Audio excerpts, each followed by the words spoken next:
Good evening, everyone, and welcome to this national webinar on managing stress and promoting well-being in the midst of the COVID-19 pandemic. If you've been diagnosed with an autoimmune disease or are supporting a loved one who has, you know that managing stress is so vital to maintaining good health. People with autoimmune diseases are among those with underlying conditions who are at a greater risk of serious illness if infected with COVID-19. And we are more likely to experience delay and disruption in accessing these medications, continuing treatment, and managing daily life in the face of this pandemic. This national webinar is being hosted by the American Autoimmune Related Diseases Association, or ARDA for short. I am Lily Stairs, the founder and principal of Patient Authentic, and I'm a member of ARDA's board of directors. I personally have a few different autoimmune diseases, the trifecta of Crohn's, psoriasis, and psoriatic arthritis, so this topic is particularly meaningful to me. I'm honored to be your moderator alongside a really incredible expert panel. And joining us, we have Dr. Robert Phillips.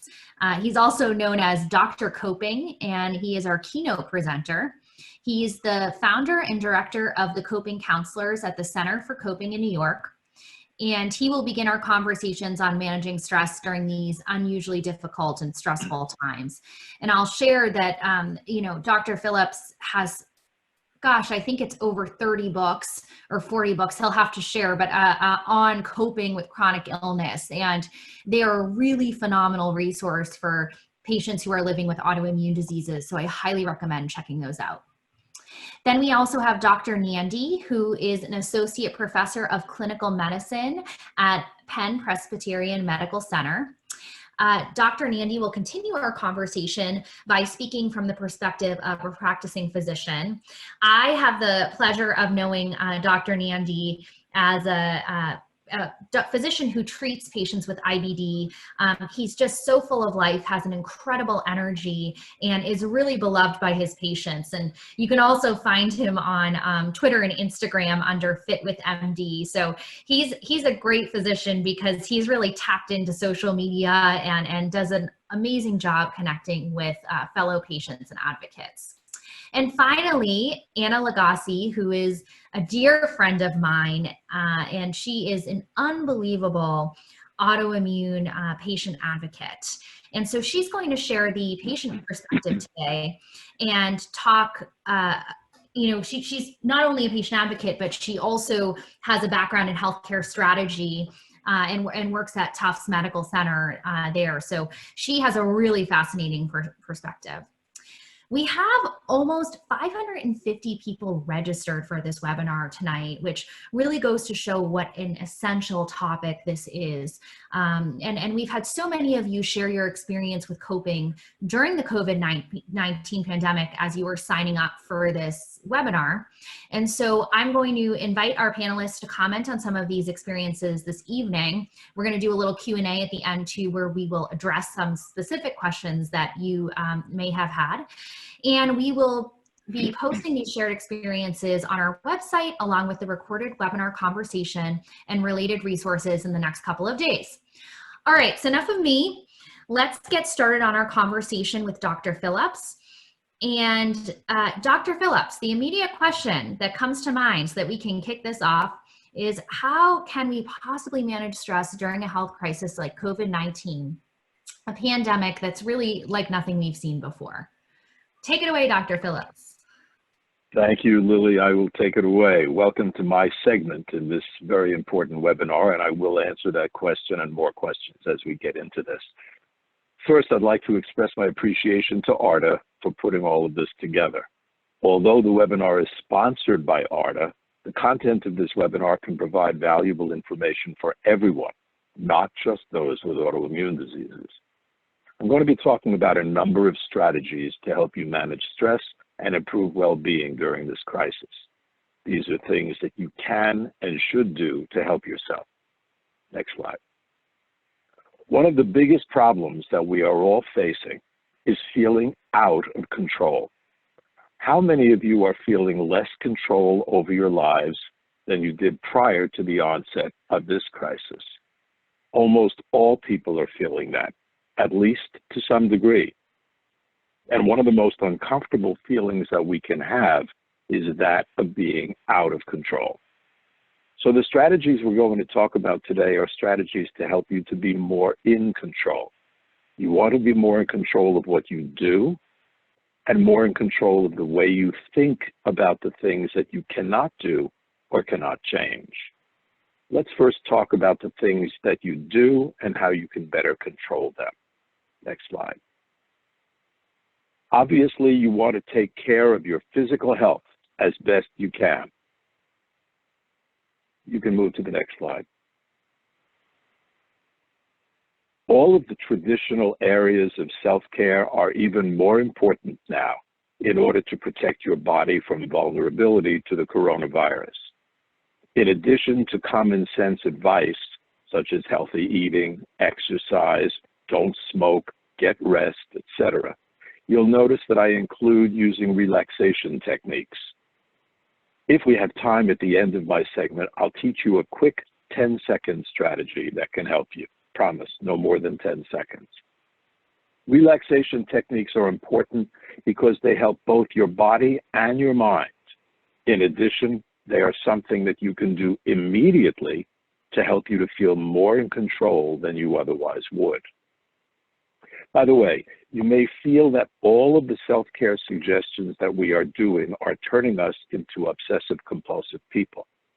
Well, in some ways that may be true, but it's okay, and it will get better as our lives return more to normal. For right now, keep being obsessive. Next slide. Part of being in control is doing everything you can to minimize the chances of virus spreading. This is essential in helping you and others. It can be helpful to have a conversation with whoever is living with you, and even family members who aren't, to discuss what you can do to help each other. Keeping open lines of communication is very important in maintaining good family relationships. If you have children, being a strong presence in their lives is even more important now than it usually is. Children have their own sets of fears, and you want to be able to comfort them and reassure them. When you are overwhelmed by feelings of being out of control, it can be very helpful to focus on things that you are in control of, including the personal strengths that you do have. Make a note of these things, the things that you feel good about, personal qualities, and ways that you can help yourself and others. Refer back to this note and use them to help strengthen your resolve. Next slide. Despite being more restricted than you've probably ever been, it's important to be as active as you can be. A legitimate goal is to have a healthy balance between the things you have to do and the things you want to do. If you have problems getting motivated and you're not doing enough, try to schedule yourself. This schedule can be a work in progress. You may need to tweak your schedule to make sure that you do what you set out to do. And make sure that your schedule has that healthy balance between chores and fun. If you find that some of the old activities aren't doing it for you, and this is contributing to your lack of motivation or accomplishment, look for new things to do. This is a great place for the internet. Use it to get ideas for new activities and new goals to set for yourself. Next slide. One of the biggest problems that people are having during this crisis, and you hear it all the time, is information overload. Television, with all of the headlines about the latest statistics and bad news, tends to be a magnet, pulling people in to watch. The more you watch, the more overwhelming it can be. You need to take control of the amount of information you are exposed to. For example, One of my suggestions is to get your news online rather than watching the news on television. In this way, you can click on the article you want or need to read, rather than having to be exposed to everything before you get to something useful. In addition, when you need to get information, make sure that it's from a reliable source. Focus on fact-based information rather than attention getters. Next slide.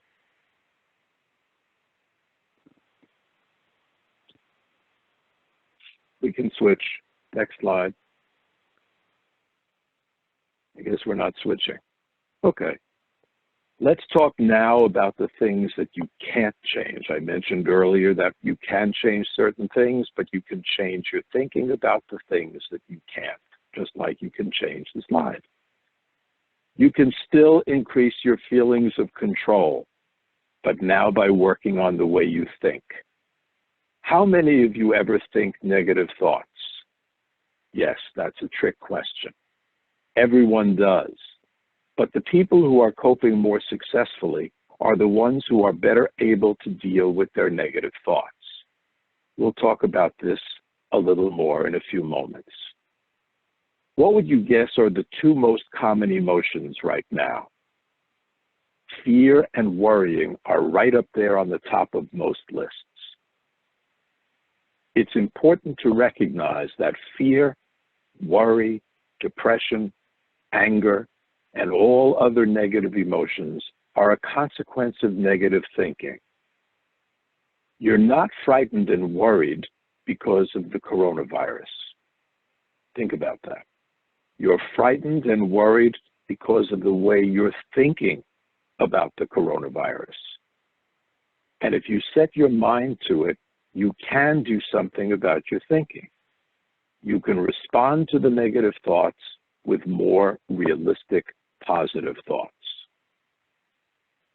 Negative thinking that is not stopped can become a runaway train. This can make you feel worse and worse and more out of control. You need to put on the brakes. Recognize when your thinking has become negative and respond to it in a reasonable, rational way. Here's an example. Let's take the negative thought, this coronavirus is never going to go away. Everything is going to fall apart. That's pretty negative and scary, right? So it can help to respond to it by saying something like, do I know this for a fact? Are any of the experts saying that everything is going to fall apart? If not, then why am I convincing myself that everything is going to fall apart? Let me keep the door open to things getting better. See how that can work? The more you respond constructively to your negative thoughts, the more you can control your emotions. So to summarize, there may be things you're not able to do much about, but you can do something about the way you think. I mentioned before we were going to talk about internals and externals. Let's talk about that now. The externals refer to everything that is going on around you. That includes the coronavirus, your house, your job, your health, your family, your loved ones, what's going to happen moving forward, and so on. Your internals refer to your inner strength, your coping ability, the way that you think. You want to commit yourself to the idea of emphasizing your internals, your inner strength, and the way that you think, rather than allowing yourself to be overwhelmed by your externals. The more you do this, the more in control you will feel, regardless of what is going on around you. Think of the people you know. There is such a variety of ways that people cope with this type of crisis. It depends on so many variables. It can depend on your autoimmune disease, among many other factors. Some people seem to be coping very well. Their thinking is positive. They're taking things in stride. Other people are not coping well. They're overwhelmed, terrified, falling apart. Which category would you rather be in? Yeah, I thought so. You can move to that category by working on your thinking. Being in control also means taking care of your mind, taking care of your mental health. It is critical that you be aware of how you are coping and recognize if you're having a more difficult time with all of this. Using coping strategies will help you to feel more in control and will help your mental health. But what if you feel that your mental health is suffering? I'm not talking about the realistic ups and downs of day to day. I'm talking about a gradual or even sudden slide where you are really suffering. That's the time to look for help. People often feel that reaching out for help is a sign of weakness. It is absolutely not. I believe it's a sign of strength. It's your way of saying that you value yourself enough to want to do everything you can to help yourself to feel better, and that can include reaching out for help. There are plenty of different ways to reach out. Family, friends, colleagues, spiritual leaders, mental health professionals, and the list goes on and on. In addition, there are many resources online available to help you. Just make sure that they are legitimate resources. Before we move to the next slide, do you know what the letters TTSP stand for? These are letters I use all the time as part of coping strategies. Next slide. The letters TTSP stand for "This too shall pass." All of the experts have a variety of opinions as to what's going to happen moving forward, what treatments will be necessary, how long it will take, what symptoms may occur, when to reopen, and so on. But they do say that we will get through this. We need to hang on to that and keep saying these letters to ourselves. TTSP. This too shall pass.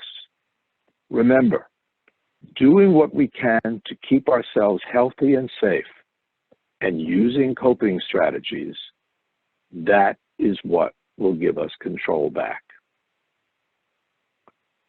Before we end, we do have a minute, so I'm going to teach you that 10-second relaxation technique.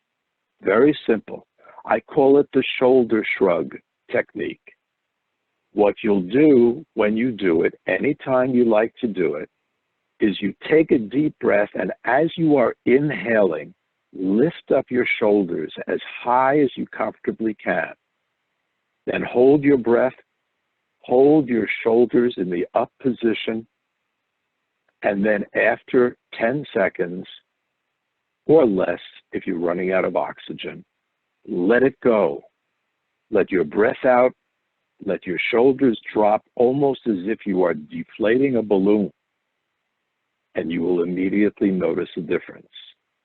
This is something you can do as many times as you need to, as often as you need to, and you will see that it will create an increased level of relaxation that will help you cope with whatever you need to cope with, whether it's with the virus itself, with any symptoms you may be experiencing, with emotional stress or emotional reactions, or anything else.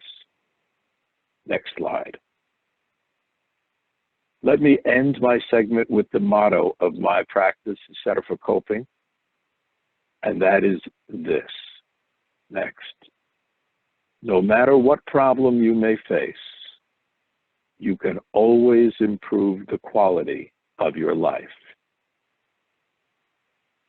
Again, I'd like to thank you for joining us today and thank Arda and all of the experts who have joined me today for providing this webinar. Thank you, and I wish you the best of health and happiness.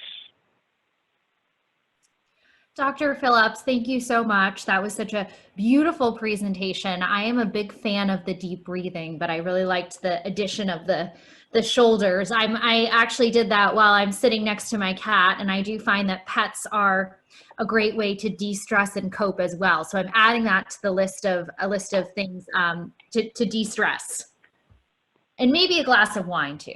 Okay. On to the next one. Dr. Nandi, we're so excited to have you here. I'm really looking forward to hearing your presentation as a physician that is actively working with patients living with IBD and chronic illness patients. So without further ado, would you like to kick off your presentation? Thank you, Lily. Dr. Phillips, thank you so much for that terrific presentation. I listened, and for that was listening to you, that was therapeutic for me as a healthcare worker and just as a human being. So that was very, very useful. Thank you all for having me. Thank you, Arda, for hosting and putting this together. This is a very unprecedented time. That is the understatement of the century. And in terms of the medical care, I'm here to relay how this has caused stress and angst upon our patients who are trying to get their care in the medical system. And in so doing, I'm going to discuss how it's disrupting medical care and what solutions we as healthcare providers have established. I also am going to touch upon a little bit about what it's like to be an essential worker, to be a healthcare worker additionally, and be amongst COVID patients and function every day. So on this first slide, I kind of have highlighted some of the factors that have led to disruption in our routine clinical practice, right? These are the questions that patients are asking, and these are the questions that our doctors and nursing healthcare professionals are asking. How do we provide patients clinical care and safe supervision? They're on medicines, immunosuppressants particularly. How do we monitor them? How do we make sure that we can prevent complications that we can otherwise see in the clinic? One of the other things that is present on everyone's mind is how do we prevent or minimize the asymptomatic transmission of SARS-CoV-2 from ourselves or from patients or family members, whoever might be going to and fro the clinic? And how do we keep healthcare running, right? These are the complex things. How do we, healthcare workers need to have earnings to help take care of their family, but if the medical system, the revenue is all down, reimbursements are down, et cetera, it becomes a complex interplay of healthcare workers desiring to give care, but meeting certain real world issues of preventing transmission, preventing themselves from getting ill, and still taking care of their families. And so in this light, healthcare workers share the same responsibilities as many patients do, because all of us have our own family, our children, spouses, and we also have to deal with homeschooling, et cetera. So this is at the individual healthcare practice level, but it becomes even more complex. So if you're trying to reach out to your physician, their resources may be determined in part by how large their practice is, as a solo practitioner, as a large group practice, or if they're a hospital or institution, they might have more resources. But it's so complex, and the idea is to emphasize that this is the struggle. I can say passionately that people who are healthcare professionals went into this knowing it wasn't going to be easy, but they want to take good care of patients, but were put into initially a hard place, a rock and a hard place, on how to give that care and still keep safe. But we have come up with solutions on how we can help our patients. We could advance the slide, please. So here, I'll walk us through this kind of busy table that I've made. But in terms of clinic, as many of you know, telehealth has become more revolutionary. It's been necessary and welcome by many patients and healthcare practitioners, obviously with some learning curve involved on both parties, but it's helped us give access. We don't want to delay care. You know, one thing I want patients to know is I as a doctor, your nurse, your pharmacist, your nutritionist, your dietitian, we want to continue caring for you. And so telehealth has enabled us to at least have access to you and vice versa. There are some limitations, of course, to telehealth, and that is, you know, the lack of a physical exam. And at least a telehealth visit or a telephone call can at least screen when a physical exam is necessary. Specifically in my own patient population, if people have abscesses or fistulas that need to be examined, you know, we will make extra time and special visitation in the clinic. So I want you to know that telehealth is here, but many places are still holding in-person clinic visits when absolutely necessary, okay? Infusions, many of our patients are infusions, and a common concern as well, if I have to go to a hospital or ambulatory care center to get my infusion, what's the safety? Or if I have a nurse who's coming to my home to give me a home infusion, should I keep it? Well, first off, you know, again, what I say should not substitute for the medical advice of your own physician, but most societies will say to recommend to continue your infusion, but if you have any doubts, review with your personal physician. That caveat aside, nurses, infusion centers, hospitals where infusions are done, they have taken extreme precautions, multiple levels and layers of precautions that begin with pre-telephone screening before you come to make sure that you haven't been exposed. Some people do thermal temperature checks with infrared thermometers. And then places as of this last week or so, some institutions, after you've passed all those pre-screening, to add an extra level of protection, they may actually have you tested for COVID just to make sure as an extra layer of precaution. And that's not just for your precaution, it's for theirs as well. So we want you to get infusions, and infusion centers, most infusions are vital. So if you need them and you have any doubts, don't skip your infusion, talk to your doctor first. Medications can have side effects and adverse events, but again, that's what the telehealth visits are very good for. And that's what laboratories are also very good for. We can prevent many side effects from occurring or getting worse by laboratory monitoring depending on the medication. Access to medications is another thing that's been disrupted. Many patients get some of their specialty meds through specialty pharmacies that deliver the syringes or to their home. But they haven't been used to getting their regular medicines, okay? Their generic medicines necessarily from mail order. They might go to their retail pharmacy, but did you know that many retail pharmacies have waived the delivery fees and are preferring that patients, instead of walking into a pharmacy where they may or may not be exposed, they can at least call for free delivery of their medications. When it comes to medication, that class that we're concerned about, this population that we're speaking to tonight, our immune disease population, knows the side effects and adverse events of steroids very well. And so we know that steroids can increase the risk of infections in general, not just COVID, significantly. So we want to minimize the steroid use or duration. And if you are on steroids, call your doctor, talk to them about your individualized risks, and ask them, you know, how and when it can be safe to taper. Can you go below 20 milligrams? 20 milligrams is a general threshold for where there's a little bit more immunosuppressive effect. And I highly encourage you to speak to your doctor to ask, rather than worry at home, rather than worry about what you're reading online. Procedures, access to procedures. Many patients need imaging in terms of radiography, CAT scans, MRIs, or colonoscopy, endoscopy, going to anesthesia for pain injections, perhaps. Many elective cases have been delayed. This is extremely inconvenient for patients. That's putting it lightly. But you should, again, call your doctor, but understand that very urgent cases are still being done. So patients who you know, certainly can't wait, and you know, they may be not having nutritional issues, weight loss, all sorts of reasons like that. We are having to make ethical and practical and real decisions to do those cases, and we have, because that's the right thing to do. We can't delay everyone's care.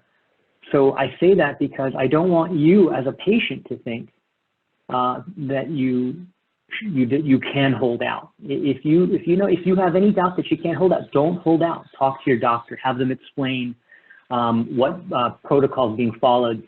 When can your case be done? When can your procedure be done? Because not everyone should be delayed or deserves to be delayed. And then I did mention labs earlier in terms of medication monitoring.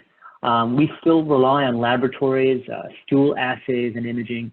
Those centers, those commercial centers where you get these assays done, have taken significant steps, again, towards sterilizing their environment, doing pre-screening of patients who come for appointments, blood draws, stool drop-offs, imaging.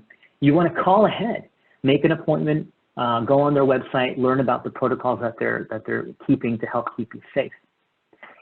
Now, this list is a quick list of the basics of healthcare, of how it relates to a patient. We talked about attending clinic, getting your medicines, monitoring for side effects, getting your infusion therapies, and getting your lab, stool, and radiology testing done.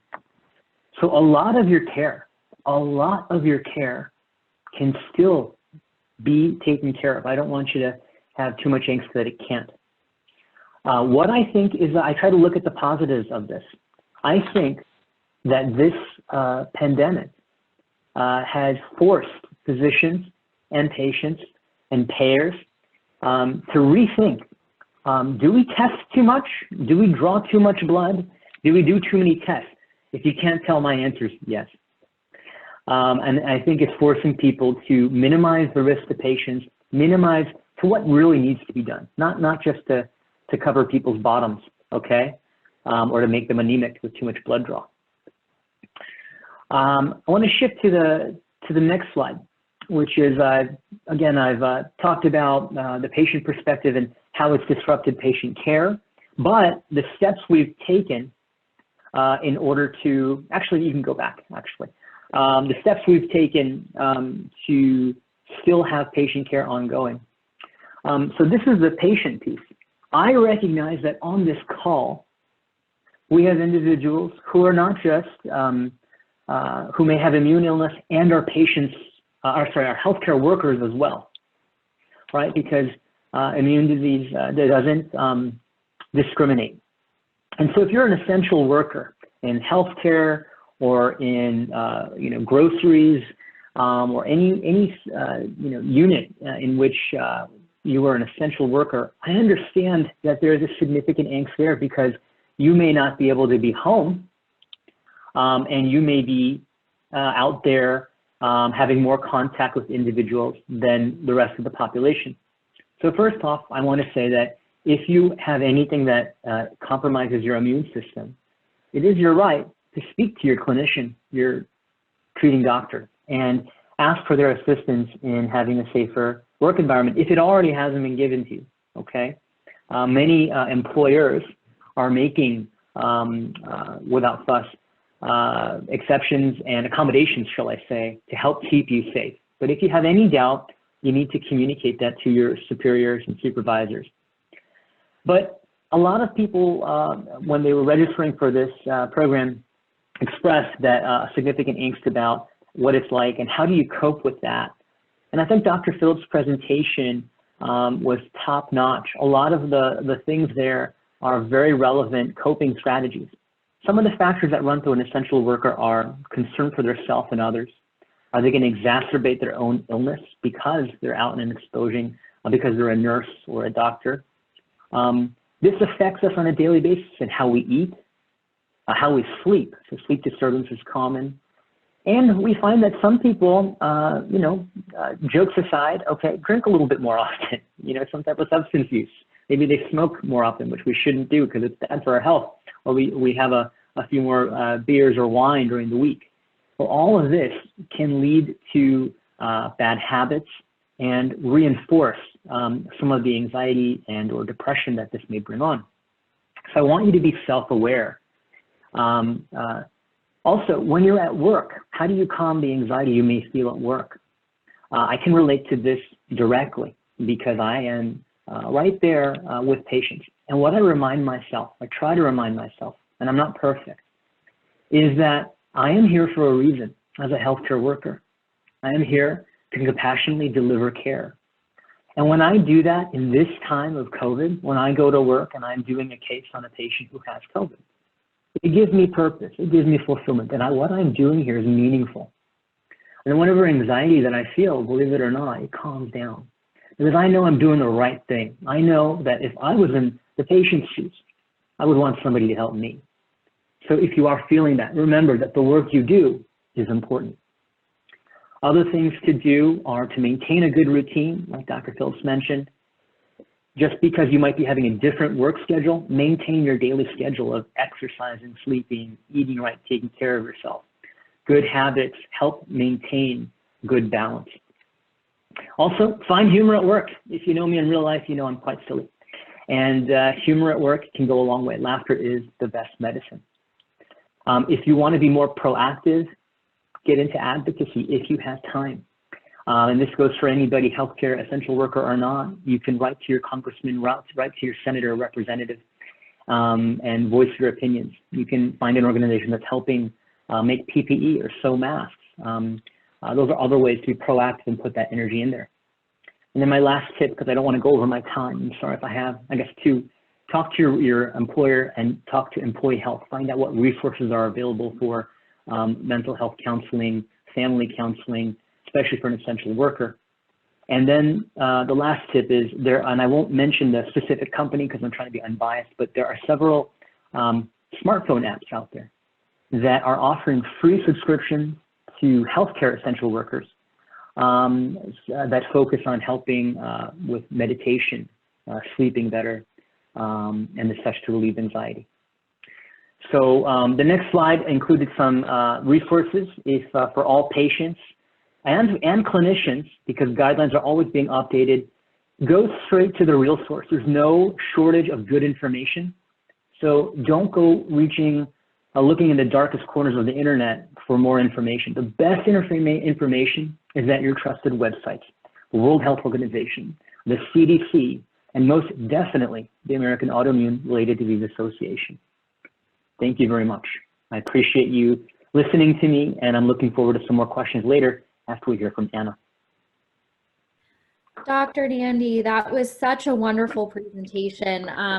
You know, I really, if we could have every physician in the world practice with the passion and the care that you do, wow, the world would be a better place. So thank you so much for taking the time to share these insights and to help patients ensure, autoimmune patients ensure that they are, you know, feeling comfortable in their care plans and know that, you know, physicians and nurses and our care teams are there for us when we need them. So thank you again.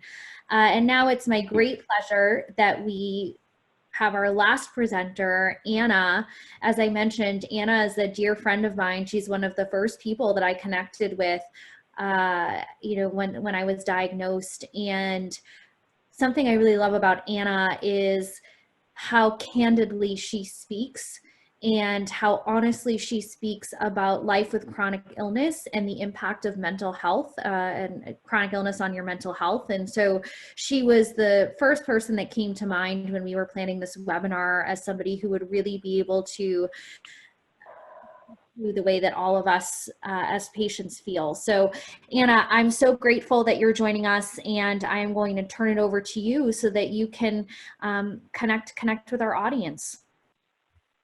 Well, thank you, Lily. I should always know that when you introduce me, I should anticipate being on the verge of tears. So thank you. What a great way to start.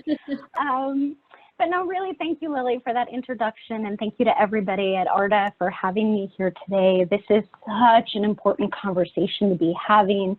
And while I'm really excited to be here, I also really struggled with what I wanted to talk about today. So as Lily mentioned, I'm going to play to my strengths, and I'm going to be really candid about what I've been feeling, about everything that all of us are experiencing, both together and apart, and share some of the ways that I've been trying to cope individually. So actually 4 weeks ago today, Lily was interviewing me for something else that we're working on with a different patient organization. And she asked me the question, what has been the most difficult moment you've faced so far through the pandemic? And 4 weeks later, my answer is the same. And it's that I don't think I've had it yet, which probably sounds pretty crazy, but bear with me. And the reason that I say this is I suffered a really devastating personal loss last fall, truly one of the hardest things that I've ever gone through in my life. And I say this as somebody who lost their mom at a very young age, just to sort of give you some context as to where I'm coming from. And it's also the reason that I find myself alone in isolation today. So, you know, after getting through all of that, I felt like I had a few weeks where I was finally on stable ground again, and then boom, all of a sudden I am living through a global pandemic completely on my own.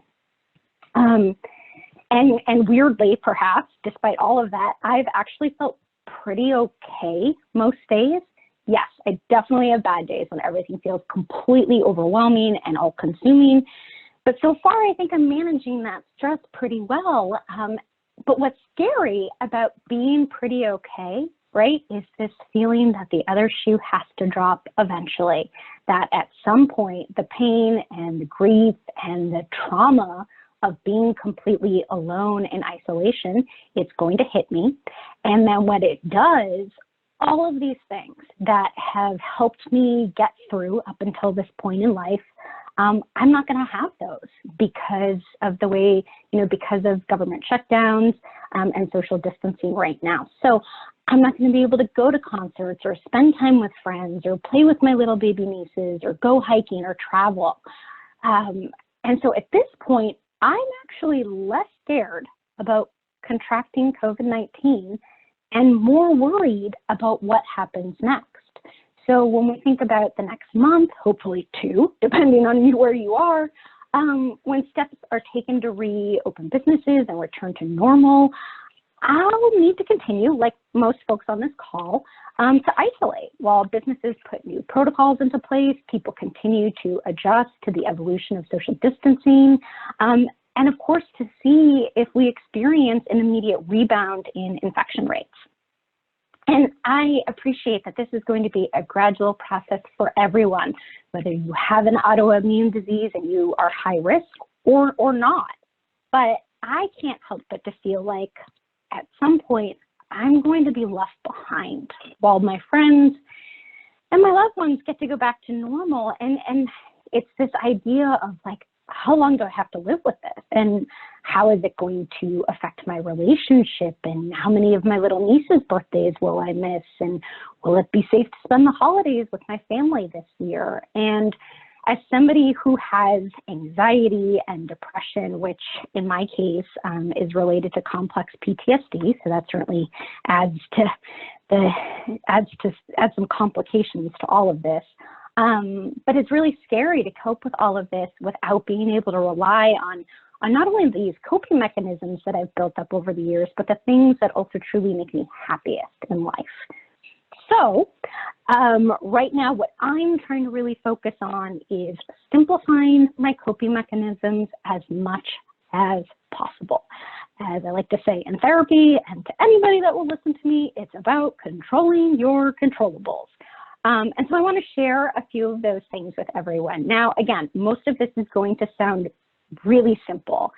And that's because I also wanted to focus on things that are hopefully accessible to the majority of people on this call, because I think it's really important to acknowledge that we are all working with very different means and resources and access right now. So having said that, the first thing that I do every single day is I get outside. Some of this is by necessity. I have a dog, she needs to go out, but I also find fresh air and a little bit of sunshine on my face to be incredibly healing. And it also forces me away from screens. I have to log off from work. I can't consume news. I can't consume social media. all that I can really do is be present with my pup, which is really just being hypervigilant about trying to keep her from eating trash off the streets of the city in which I live, which is requires a lot more attention than you'd think, but also just, enjoying being out about in my neighborhood, waving to folks that I'm walking by at a socially distanced space, and, seeing all the flowers come out to bloom this time of the year. I take a great deal of healing from that. Now, having said that, I live in an East Coast city that has a stay-at-home advisory, but not a true lockdown order. So other examples that I would give is I have a friend who recently had a new baby. She's on the West Coast. She is under lockdown, but even if she wasn't, she wouldn't be going anywhere. So she has been walking 2 miles every day by doing laps on her tiny little balcony. I live next to an older couple, and since we're in the city, we don't really have backyards, but they have a paved area behind their house. And I see them out there every day walking laps. He does Tai Chi, she does stretching exercises. So what I'm getting at is I think that there's a lot of ways that we can get outside, disconnect, be present in some semblance of nature, even if you can't take a step foot off your immediate property. Building on this idea of getting out and walking my pup each day is I've committed to myself that I will move my body in a way that feels good for 30 minutes every day. And I make the distinction between moving my body in a way that feels good and working out because pre-quarantine, I am somebody who's fortunate enough to have a pretty well-controlled disease state at this point. So I'm very fit, very active, hiking, running, working out, always training for the next big adventure. But right now, nope, don't want to. Just don't care, not a priority. And even though I don't feel up to training, which is a strange thing because that's usually a big outlet for me, I do think that movement is very important. So one of the most helpful resources that I've found is Pop Sugar Fitness. They have a free YouTube station that you can access from a phone, a tablet, a computer, an internet-enabled television, and they have hundreds of free videos. They range from 5 to 7 minute little instructional videos with different movements that you can do at your own pace and on your own time, all the way up to, full 60-minute really high-intensity workouts.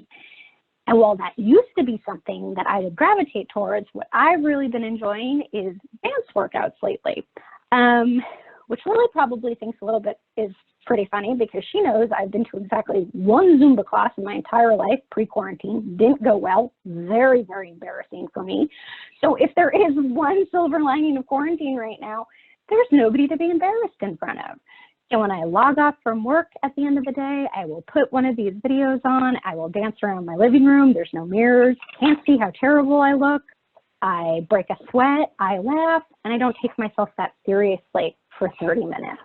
And that's been really helpful for me. And the last thing that I would share is that, and I think that this is something that folks with autoimmune diseases and chronic conditions in general are really good at, and that is I take advantage of my good days. Now, in this case, I actually mean it in terms of taking advantage of my good mental health days and not even my physical days. So what I mean by that is Monday through Friday, I do pretty okay. I am very fortunate to be able to work from home full time. I work in healthcare. I'm incredibly busy. So I can just throw myself into work. It keeps me busy, keeps me distracted, and it gives me purpose. Saturday and Sunday roll around, things do not look so great. And that is when I really see the symptoms of my anxiety and depression really be exacerbated when I no longer have my routine or distraction or purpose. So what I try to do throughout the work week is find a little bit of time each day. I get the laundry done, I clean up my house, I try to prep a meal that will get me through the weekend. And I do that because when I find myself in the depths of a really tough depressive episode where I'm just sitting on the couch and I'm just paralyzed by everything that I'm feeling, I will start to do this really negative self-talk with myself. And it looks something like this. Oh my goodness, this house is a mess. It is just you. You are one single person. How did you let it get like this? Your sister has 4 kids. Her house is immaculate. Oh my goodness, you really just need it to get it together. And I only spiral further from there, friends, and it's not a great place to be. So by taking advantage of those good days that I typically have throughout the week, I can nip that in the bud. And so if it gets to be Saturday afternoon, gets to be Saturday evening, and I find myself in that really sticky place that is depression, that has me on the couch and I can't move, at least I've eliminated one thing in my house that I know typically exacerbates that. And it just gives me a little bit of mental space and some grace to deal with my depression without having other stuff on my plate that is just making a bad day that much worse. So again, these are some pretty simple things, but they are simple by design because I hope that they are adaptable to most of the folks on this call. You know, get outside, find a way to move your body in a way that feels good and nurturing to you right now, and take advantage of the good days that you are having in whatever way that you can to make those bad days just a little bit easier to cope with, and give yourself that space and that grace to realize that, you know what, the best any of us can do right now is just survive and get through this until things look a little bit better, hopefully soon. Anna, once again, well, it's like you got me on the brink of tears over here. I had you on the brink of tears at the beginning, and now here I am. But I just, your ability to really share your raw emotions, to share what you're feeling, to share what you're going through, that in and of itself, I think is really therapeutic. I so appreciate all of these coping mechanisms that you've shared too, because they are really adaptable. And I think it's something that all of us can take away. But I appreciate you sharing, again, so candidly, because for me personally, that was very therapeutic. And I'm sure it was for a lot of our listeners as well. So thank you.